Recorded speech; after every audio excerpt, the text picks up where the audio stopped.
ચિંતા નથી કરી અને એટલે જ આજે આપણો આ સમાજ આ સ્તરે પહોંચ્યો છે.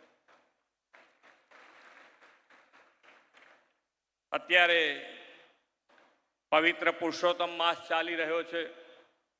આ મહિનો એ માત્ર કેલેન્ડરનો એક અધિક માસ નથી, પરંતુ તેને ભગવાન વિષ્ણુનું પ્રત્યક્ષ સ્વરૂપ માનવામાં આવે છે.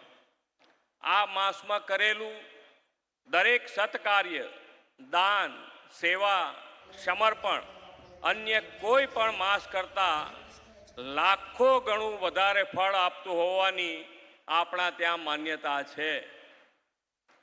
આવા પવિત્ર મહિનામાં જ સૌરાષ્ટ્ર પટેલ સેવા સમાજે સુરતમાં જમનાબા વિદ્યાર્થી ભવન, પુસ્તકાલય, શ્રી કેશુભાઈ પટેલ ઓડિટોરિયમ, અતિથિ ભવનનું લોકાર્પણ કરીને ભગવાન પુરુષોત્તમને સાચા અર્થમાં પ્રસન્ન કરવાનું કાર્ય કર્યું છે.